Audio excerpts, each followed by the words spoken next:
Hello guys, and welcome back to another video. Today we're going to be talking about whether or not you should actually be excited or thinking about buying the new iPhone 12 that's coming out later in October. Now the reason why I'm making this video is mainly because we need to stop letting Apple sort of get away with this. I think it's very dumb when it comes to these things that Apple is basically just regurgitating the same phone over and over with like minor tweaks, when honestly that shouldn't really be acceptable considering they've used the same design and the only thing they really changed on their past three phones was the cameras and just improving that overall.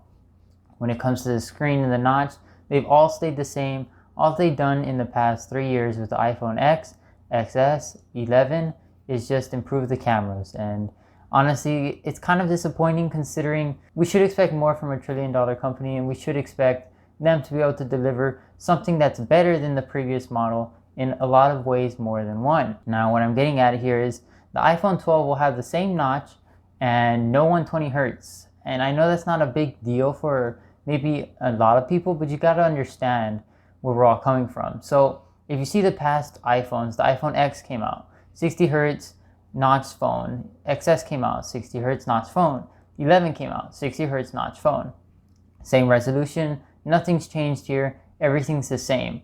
And the fact that they think they can get away with it again, and you know it's Apple, so they probably can get away with it again.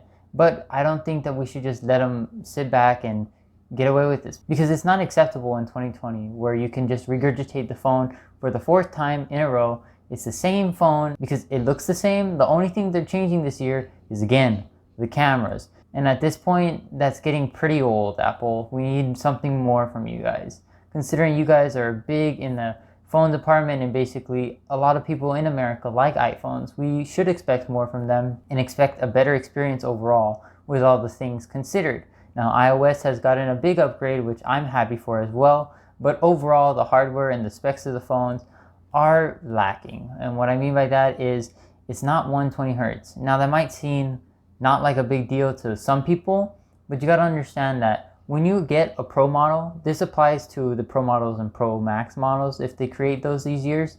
But if you get a Pro model and you don't get 120 hertz or other features other than it being bigger, what makes it Pro or Pro Max? I just don't understand the reasoning behind it. I think it'd be a waste of money to buy a 12 Pro or 12 Pro Max when the 12 is probably just going to be the exact same, considering it won't have the ugly screen like it did in the past and have an OLED now. I don't see a reason buying the iPhone 12 Pro or Pro Max, considering there's barely any difference between the 12 Pro and 12 Pro Max to make it considered a Pro or a Pro Max variant of the phone. Now, this applies to most companies. It's not just Apple. We should give this kind of feedback to other companies. So for example, if Android phones come out in 2020 with 60 hertz screens and they're $1,000, Samsung Note 20 base model, and we just let them get away with it, there should be uproar for that too. You know, it should apply to basically every company, and it shouldn't be just we're targeting Apple to target Apple. You know, we should go about this for every company. It's 2020. We should expect better displays, better cameras, just a better overall experience from a phone, especially when they've done the same design in the same screen to body ratio and everything is the same but the cameras for the past 3 years. I think it's kind of weird that we're just letting them go by because the average consumer doesn't care about 120 hertz. But that's just a sorry excuse, and you can't really back that up with anything by saying, oh, since the average consumer doesn't use it, then we don't need it at all. I think that makes no sense, and we shouldn't be using that argument in the first place, considering then what's the point of upgrading phones in the first place? Like, the average consumer doesn't care if it's a Quad HD phone or an FHD plus phone, but we still want Quad HD.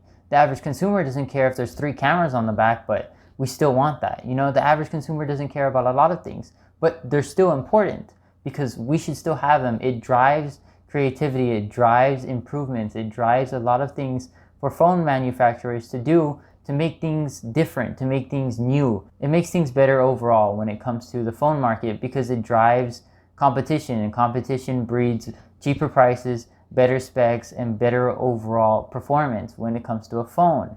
And the fact that Apple is in its own world doing the same thing for the 4th time in a row and we're just letting it go by is kind of disappointing. And I don't mean to sound like mad or anything, because 2020 is a hard year for everyone pretty much, mainly because of coronavirus and stuff like that. So maybe that's another reason why they didn't really do anything to this phone.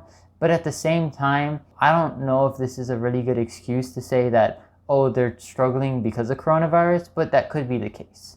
Anyways, let me know what you guys think about the iPhone 12 in the comments down below and whether or not you're actually excited for it. Other than that, I'll see you guys in the next video. Peace.